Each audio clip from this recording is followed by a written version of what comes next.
Hi, everybody. My name is Alan, and on behalf of my co-host, Stancy, I'd like to welcome you to another edition of Bridging Heaven and Earth. It's our 35th show, and that's a lot of shows, 35 live-hour shows we've done, and it's really been an incredible experience for all of us. And one for every year. One for every one of One for every one of the years I've been on Earth. Well, not quite, but so we're really excited about tonight's show. We think that this will be another wonderful show for you and for us tonight. We have Tony Stubbs, who's the editor-in-chief of, I would say, one of the, if not the finest Ascension publishing house in the world probably at this point, Oughten House, and he's also the author of an Ascension Handbook, which I guess came out in the early 90s and has been a seminal work for Ascension teachings and learnings in that area. So we're really excited to have him with us tonight. And we also have one of our old friends with us tonight to sing a lot of songs, Abigail. And that is always really exciting for us. So stay with us. I think you'll have a really wonderful experience. And as we usually do at this time, to set the tone and the feeling for the show, Stancy leads us in invocation and meditation. So, Stancy. Thank you, Alan. So we relax now and move into our breath.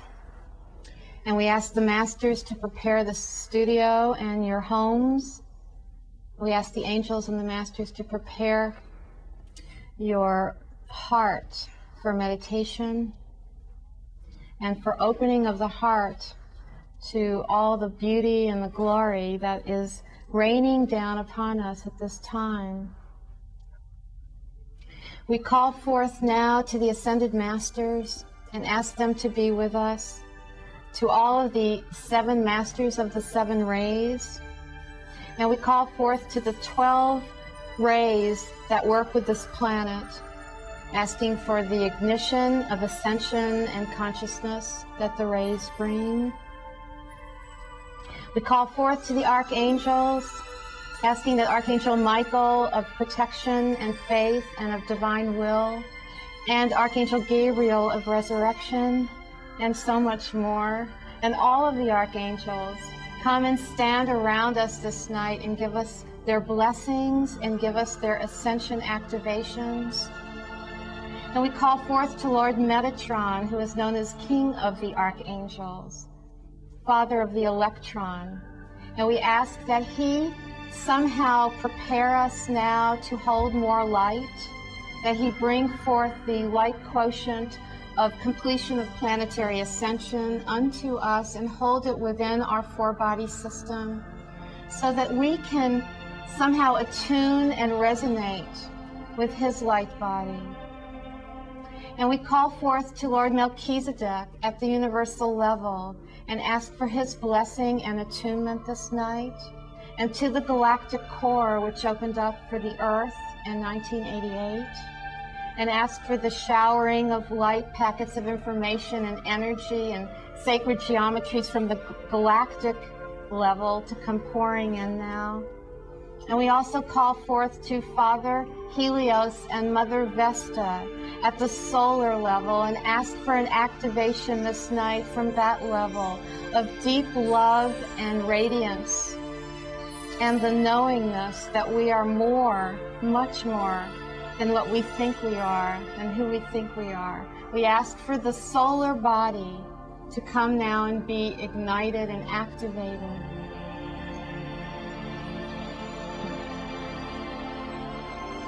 We call forth to our ascension process and ask for a gathering of light. We ask for a gathering of all the bodies that are our bodies in the higher dimensions.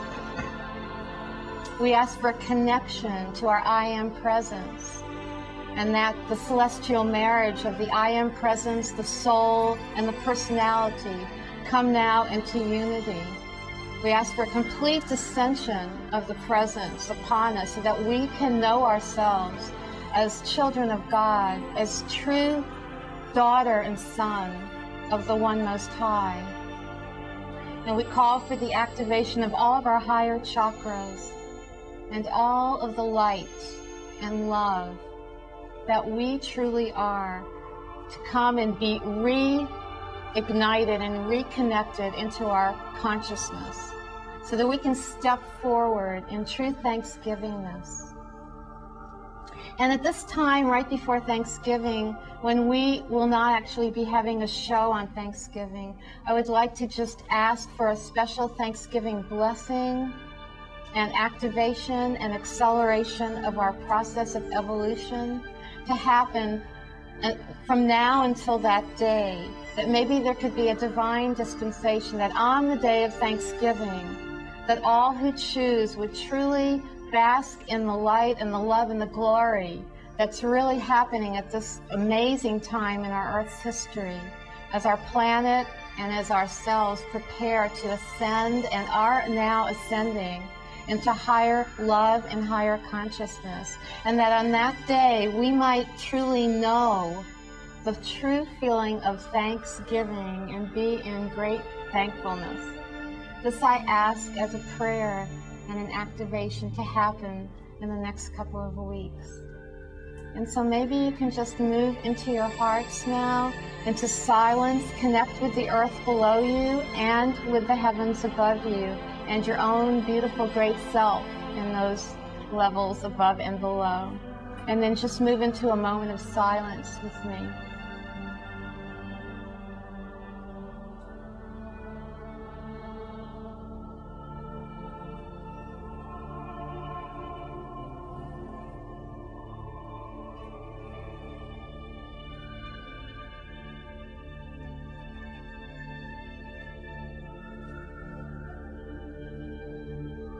Thank you. So here we are on this night, and actually tonight, at one point we were having Omashar on our show, and then we got a special guest, Tony Stubbs, at kind of a couple of weeks later, because Omashar is in Egypt and in Norway, and he was going to announce this beautiful celebration in Egypt. And so I would like to announce, this is Omashar's group, I'd like to announce it for him in his absence. And basically January 11th through the 25th, I believe, in Egypt, there's going to be this really large gathering of sound healers. And it's going to be in Egypt, and it's called the Gateway of the Hathors. And the Hathors, if you remember, if you watched last week, are some interdimensional beings that really inspire the heart through sound, through love, through sound. And so basically this is a 2-week adventure, and they're going to take people into the Great Pyramids to meditate, and they will be traveling down the Nile, and they're going to he wrote a beautiful note to us and to the to the audience that we were going to read, but I don't know what happened to He it. basically said it was a sonic initiation into oneness. That's what he said. And to please, if anyone is interested in going to Egypt, if you ever wanted to take a pilgrimage to Egypt and would like to do it in January, you could get in touch with Alan and myself, and we can kind of turn you on to that time. And you might be able to join them. And they're going to be, just going to all the sacred spots in that area and just doing some sound healing and planetary transformation and healing and personal transformation and healing. So anyway, I hope that it's coming together really well. Maybe we won't. We probably won't. We're going to be doing shows here. We can't be doing that. Anyway, please get ready for Abigail. She will be singing 2 songs, and I'm not really sure what they are. She can announce them. And so whenever you're ready, you can turn the cameras over to Abby for her beautiful songs. Thank you.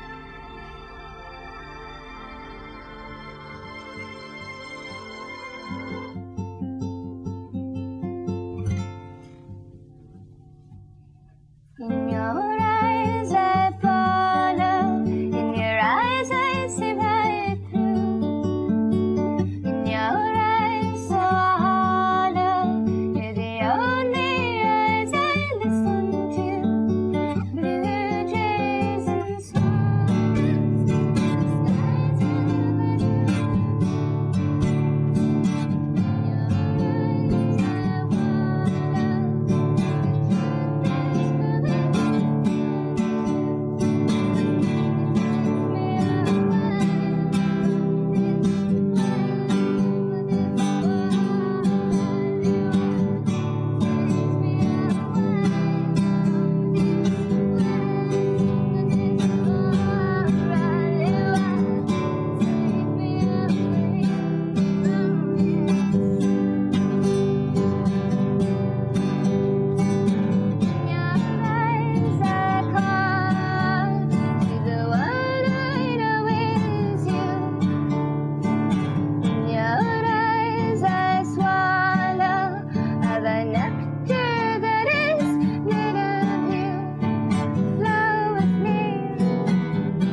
the tune for one moment, please.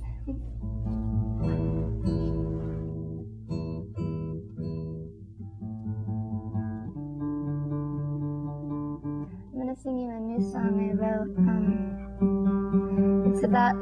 It takes off on this song called "The Sound of Music," and I just kind of put it together. We'll see what happens. I haven't really played it for anyone, at least on television. This is special. The hills are alive with the sound of music. The ants are alive in a giant way. The stones are alive, they just move much slower. The air is alive in an airy way.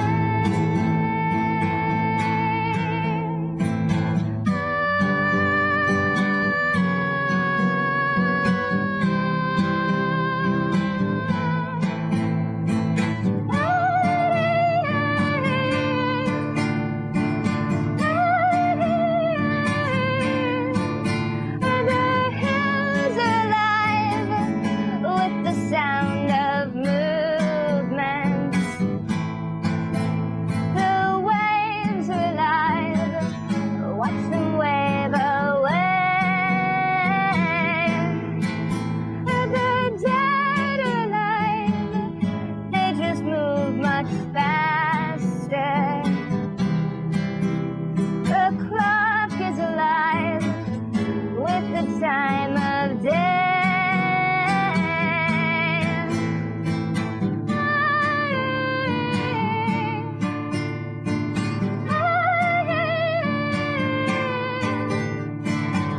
we've only just begun to see it.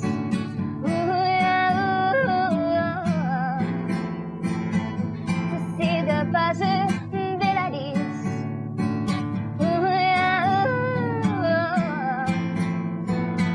We've only just begun to see it.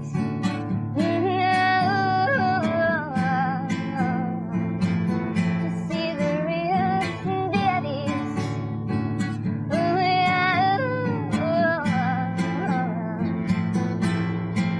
The forest is alive.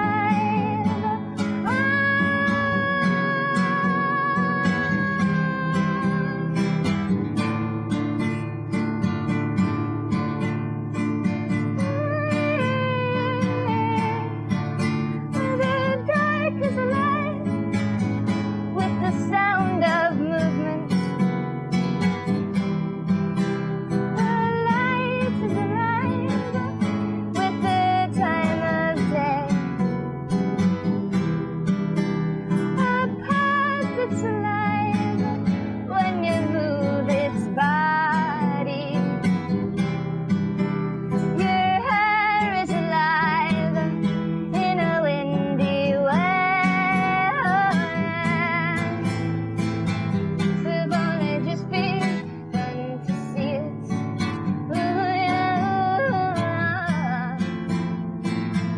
To see the possibilities.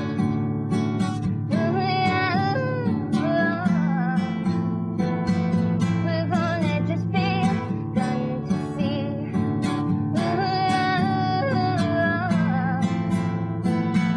To see the real deities.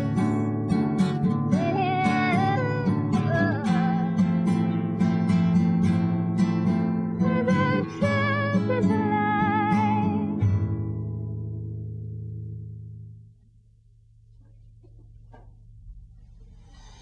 That was so magnificent. I just love that. Thank you so much, Abby. Really beautiful. Really beautiful. Well, we are sitting here with Tony Stubbs, and thank you for coming. I really would like to welcome you in the warmest way. I read your book, and I don't remember when, I guess it was around 91, when I was just so hungry for anything that had the word Ascension in it, and it actually had, it was one of the first books that actually had the word Ascension in the title, an Ascension Handbook, and it was excellent. And you know, you are many faceted. You're a radio person, a channel, a writer, And the show's over. teacher, and everything. So really, also what's really interesting from your book was your background. And I wanted to maybe ask you to talk a little bit about, you know, the fact that you are a computer person, a computer scientist, and that you're bringing all of that understanding of energy and matter to Ascension. Yes, I got a very technical education in England. Electronics, computer science, nuclear physics, math. And I thought that was going to be my career for the rest of my life. And once I opened up to metaphysics in '79, all that technical training was applied to metaphysics. So rather than it being a case of What was the trigger that turned you from physics to metaphysics? gravity. I was in Stacy's bookstore and a book fell off the shelf. No. Yeah, it was Seth Speaks. Uh-huh. And I thought it said Set Speaks, and Set was a bad guy. Set was the guy who chopped Osiris up into little pieces. I've never forgiven him for that. It's all part of the plan. Yeah. So I put it back. Right. Fell off again. Oh, So I thought, I was asking a lot of questions, but I had no answers. And Seth suddenly presented the answers in my kind of language. right. So, Technical, right. nuts and bolts. This is how the universe works. So then I inhaled everything that Seth channeled through Jane Roberts and everything else. I thought, yeah, this channeling is neat. I want to do it myself. So. So how did you teach yourself to channel, or did you go to a channel or a teacher? There's a group in Orinda called the Michael Education Foundation. They do classes. I went to those classes. Michael was really easy to pull in. And naturally pulling in others, and then to Serapis. Who is a higher aspect of yourself, is Yes. that right? Okay. You know, I think that they're telling us that Abby has another special song for us. So why don't we listen to that, and then we'll come back to the set and talk to Tony. Okay? So Abby, why don't you just play something?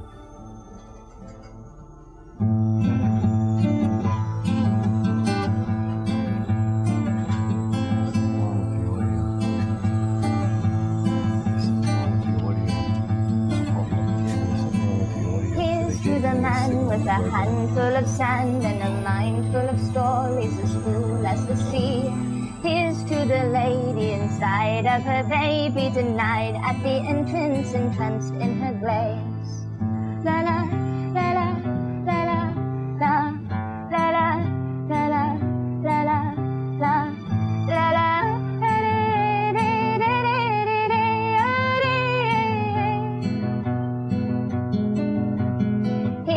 The snake who forgot how to take, last he took to the rake when they swept him away. Here's to the crowd that took part in it all, was the lark in the dark, in the spark of her call.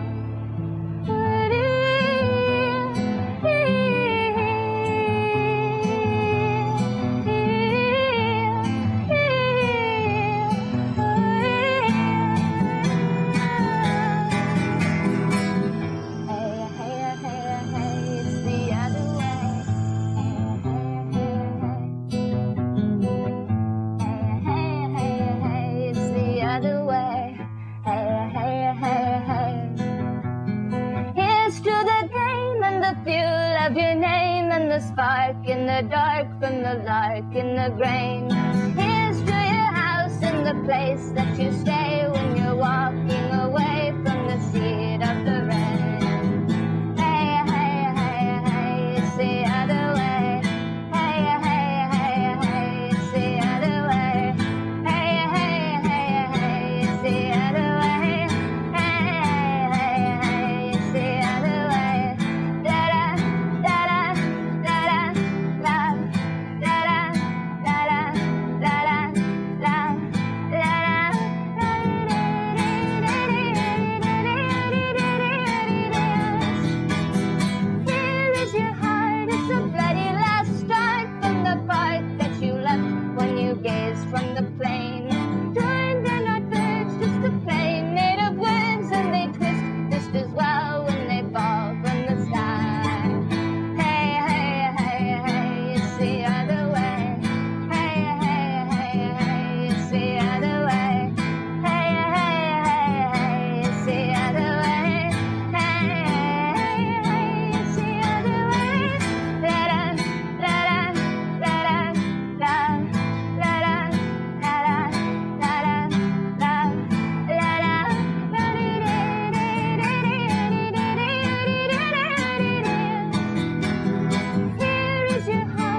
Thank you, Abby. Thank that was you. great. Well, Beautiful. what happened was, yeah, it was really beautiful. What happened was we got the word that we were having a little audio problem on the set, so we went back to Abby and tried to get it straightened out. I mean, as most of you know, there's a live show. I mean, not when everyone sees it. I mean, it goes all over the country, but when we do it first in Santa Barbara, it's a live show, and what you see is what you get. So we just wanted to make sure that the sound could be heard, and that whatever Tony was saying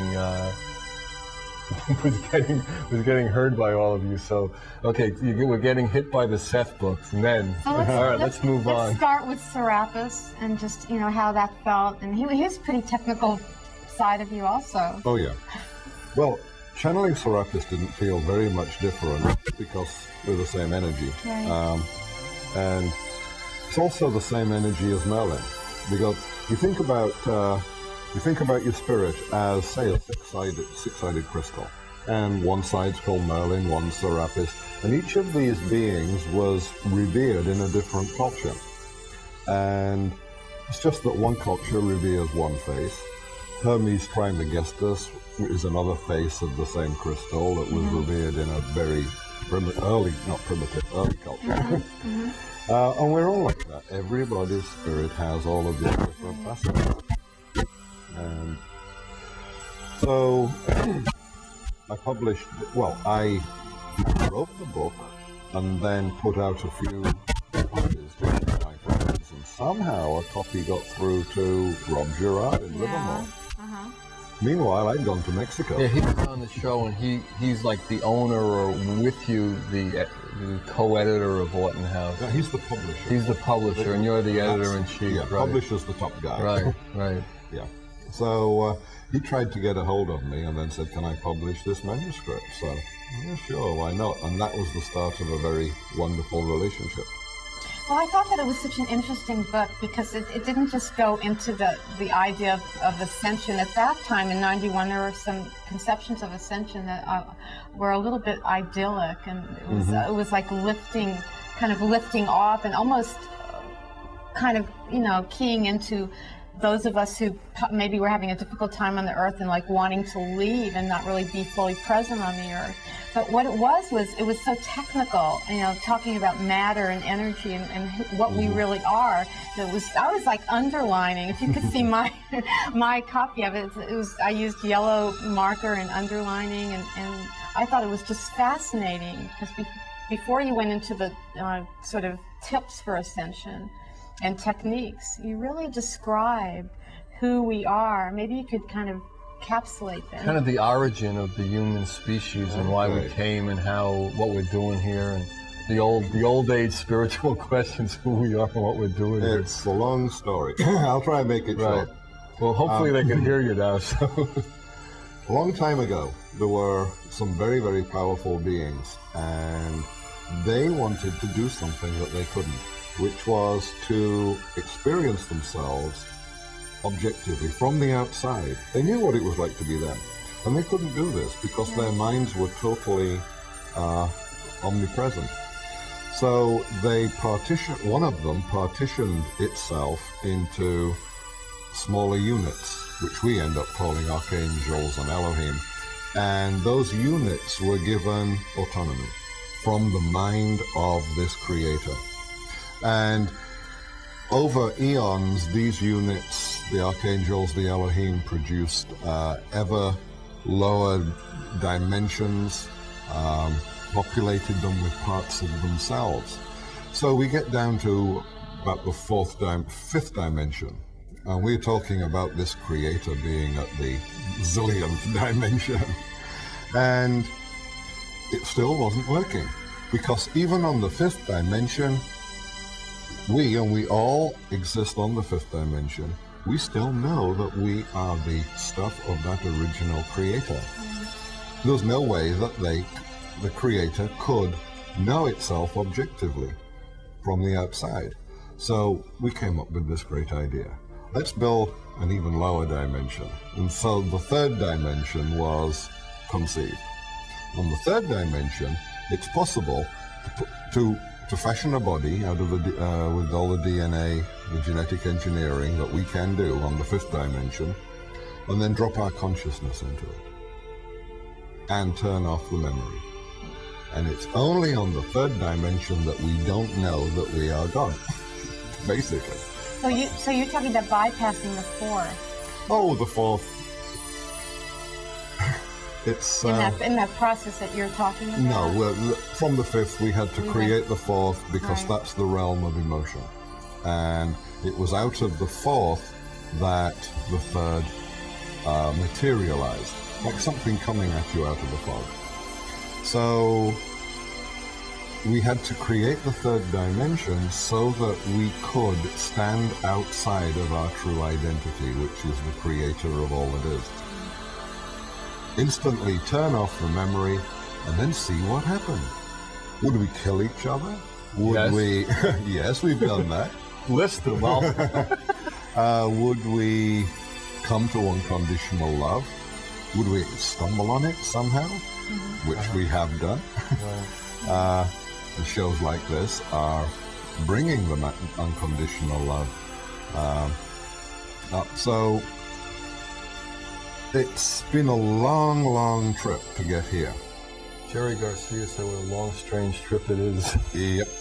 And can you imagine how difficult it is to fashion this body that maintains a temperature of 98.4 regardless Amazing, of the isn't it? temperature outside? Right. The millions of... I always thought it was amazing. You go to sleep at night and you don't like practice breathing and build up a head of steam and you just breathe all night, you know, and all Right. the organs work. And it's a real miracle. It is. Yeah. And it took eons to develop this body. And of course, we did it from the higher dimensions. Right. We did it. Okay. And So this is a big change, and I go along with this idea. I mean, a lot of us have memories. You have memories of being in the higher dimensions, do you not? Yeah. And actually, possibly Lemurian memories and Atlantean Oh, memories. yes. So we know those places existed because the memories are actually being sparked, you know, in a lot of people in this time. So this goes against what we were taught in school, though, right? everything goes against what we were taught in school. What we were taught in school is the worst thing that could happen to us. Yeah. Well, here we are, third dimension. The call comes down. Okay, guys, it's a wrap. Enough's enough with this. Yeah, the creator has got enough information. The project is over. The experiment's done. Exactly. Right. And so we're now faced with, well, how do we get the third dimension folded up into the fourth and then into the fifth? Right. And that's what we're about. Ascension is that process. Right. And I've started to spell ascension with a small a. Like, hey, it's no big deal.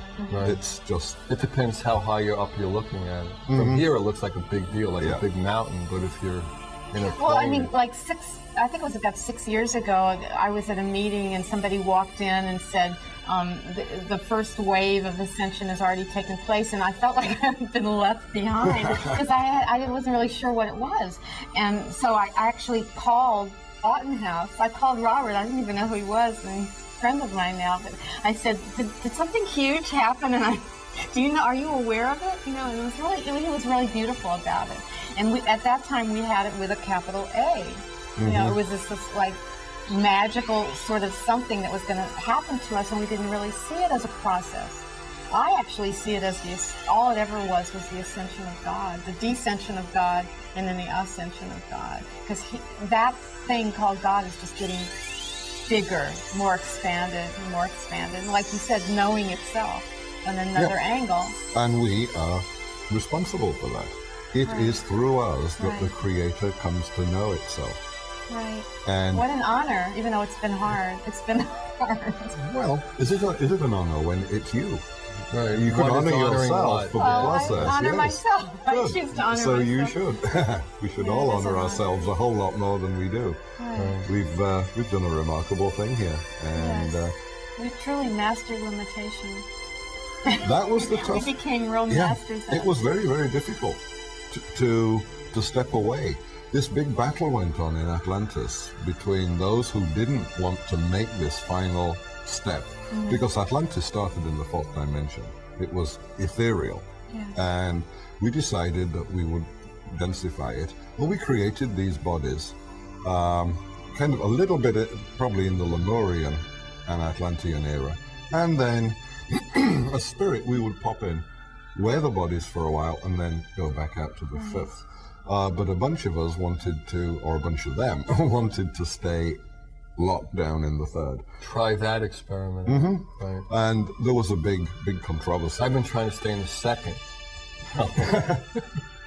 Edgar Casey refers to it as the battle between the sons of the law of one, which are those who never wanted to lose the memory that they were the creator, and the sons of Belial, who wanted to forget forever that they were the creator. And the Belial guys won. And the sons of the law of one said, well, we're not incarnating anymore, so you can have planet Earth. Well, you know, I had a spiritual teacher for many years, and he used to talk about it in different terms, but he used to talk about the game of playing hide and seek, remember? And we would play, it was a game, hide and seek. Okay, go ahead and count to 10, you know, and then we'll come out, and it's like, and then here you are at 356 and 389, and we forgot it was a game, and got really serious about it, and actually started disliking these bodies and disliking being here because we wanted freedom, you know, and we weren't understanding, weren't remembering the divine plan. It made it very difficult, but that was part of it, to forget, because if we had actually known that it was the divine plan all along, then it would not have been the same, you know, knowledge, you know, we wouldn't have understood third dimensional consciousness at all. There's a very good analogy in the Ascension Handbook about, suppose you wanted to know what it was like to be a primitive tribesperson, say, living in the Brazilian rainforest. You wanted to know what it was really like. How would you do it? You couldn't just sort of wear their clothes and go there knowing that you still had a luxury condo in Santa Barbara to come back to. Not the same. You have to go into the Brazilian rainforest and turn the memory off of who you are. After 10 years, you're there. You've been this tribesperson for 10 years. Then somebody comes along, gives you an injection, and your old memories come back. And you're going, wow. That was great. Well, this is what a lifetime is. You know, here we are in spirit. We've got this lovely condo on the fifth dimension. We have to actually walk the walk. And it's the only way it could have worked. So knowing this has given you a lot of peace, has it not? Oh, yes. Yeah. I would have been a basket case now if and there are a lot of people out there who are falling apart. Because they don't know this. So this is important information. Very important. How were you as a child? Were you happy as a child without this memory awakened? Well, I had a walk-in at the age of 7, so the new spirit came in with its own agenda. And of course that was the Serapis Merlin spirit. Now, was this a complete, it was a walk-in of your higher being, though? It wasn't a jolt to your parents and they didn't know who their son was? No, I asked my mother, what did I undergo any changes? And she said, yeah, you did change. You suddenly had focus and you knew what you were doing. So yeah, it did change. That's pretty good at 7. And you remember that specifically? No, You don't. I found out about that later. So you, from 6 to 7, didn't experience it, I'm here and I'm gone? Oh, personality can get a little bit confused. But at 6, the personality but there was still one eye in your head, as far as you could tell. Oh, yeah. Now, if you had a walk-in today, you would be really confused. Suddenly you wouldn't like your clothes, you may hate cats all of a sudden, and you'd be really confused. So I wouldn't be conscious of that happening? Well, you would, in that there has to be something like a traumatic event for it to happen. Something like you're unconscious for a day, or... People say I've been unconscious about 15 years. No, it should have happened already, I think. If someone is ready to, it's like ready to trade in their body. It's a contract, isn't it? It's like a contract, if you make the decision. Well, spirit makes the decision. That the spirit wants to leave, but someone can use this body as a useful tool. And it's an agreement between the spirits.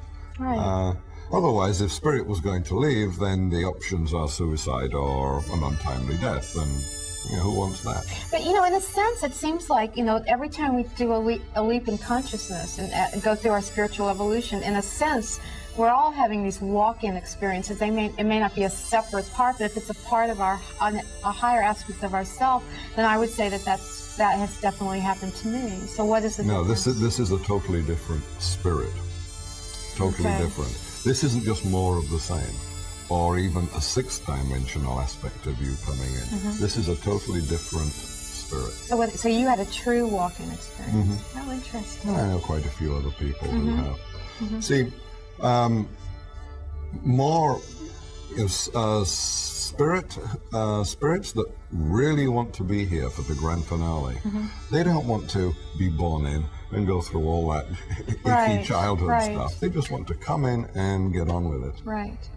So we haven't got much time left. In 1945, all of this whole thing was kicked off in this area of the galaxy because we discovered something we shouldn't have done. The secret of the atom. So it's like extraterrestrials poured in from all around the galaxy to see what we were doing. Then in 1988, planet Earth said, I'm going to ascend, so you, mankind, had better get with the program. Right. So that was the great activation in 1988. So we're on a very tight time frame now. So what are your tips now? What are your techniques now for, you know, just activating the ascension process? The main thing to do is get out of the way. Your spirit is going to ascend you. You don't have to actually ascend yourself. Right. The spirit's going to do it. We have to clear the personality. We have to drop things like judgment. We drop limiting beliefs. Drop hate. Drop anything that separates me from you. Right. So And are there any like tools that help you do those things? I mean, it's like the old joke, that's easy for you to just say. Well, actually, this book by Debbie Sosek, Navigating the 90s, has about 25 very specific techniques in it for doing this. There are some in there in the Ascension Handbook, but be a conscious human being. Be conscious of when you pass a judgment. Be conscious of it. Don't just say, well, that's the way I am. Right. Look at what that judgment does. When you pass a judgment and say this is good or this is bad, you are denying your spirit, and you're also denying the other person from being how their spirit is manifesting. Right. Yeah. So if you see somebody doing something stupid, don't judge it as bad. That is their spirit manifesting in the moment, and it is perfect for that person. Right. And that would You don't necessarily want to live with them, but now that's where discernment comes in. right. You can discern that their vibration jibes horribly, clashes with yours. I'll back it off out of here. Yeah. Right. No, I understand exactly. Just bless them and And move out of the way. You know, grace it and get on with Grace it. it Is and what get you're on with thinking it. That about. was your term for it. Yeah, I mean, Bless everyone, and just we can still keep moving. Yep. If it's not appropriate. So I think we're ready. Abby's going to sing another short song, so I'm really excited about that. So, Abby, whenever you're ready.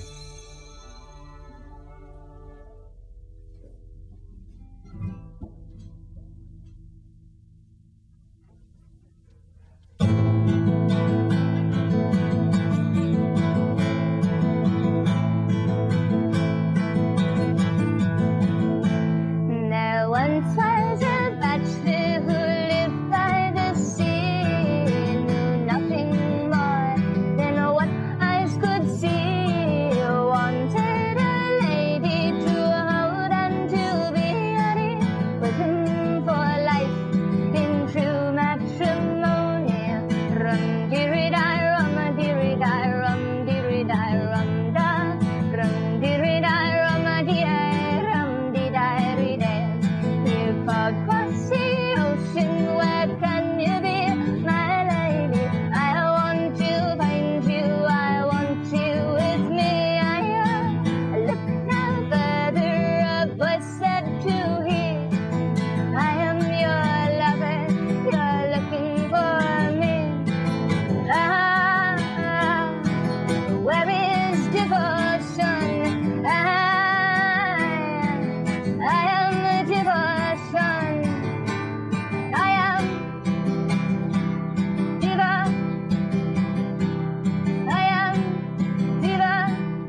Oh, thank you, Abby.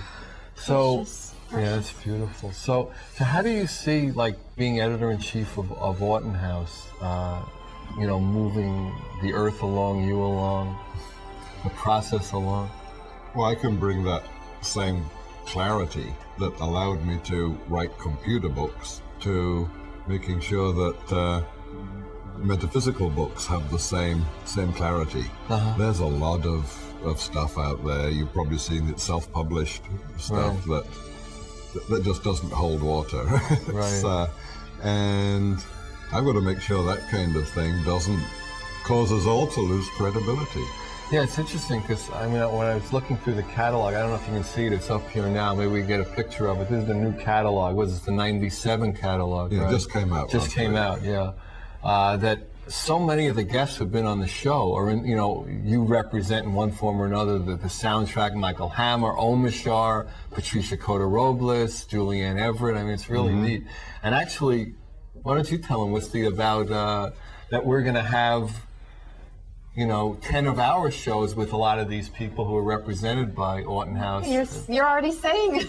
Go right ahead. I'm telling most of it. You could finish it So off. there is a page in the catalog, you know, where people can order the tapes from this show At cost. at cost. To Oughten House and to us as a, Really, like a love you know, offering. this show and a lot of shows that you've liked. So actually, if you're interested in ordering past shows, you can just get in touch with Alan. The number will be at the end. 805-687-2053, and we'll give you any information about where Abby's playing and what's doing with Tony and what's doing with the catalog and Oughten House and any of the tapes you'd like, or if you want any information about Tony giving seminars. You are still doing seminars. Oh, aren't you? yes. Right. Yeah, you're going to start doing more? And the Ascension Handbook. And the Ascension Handbook.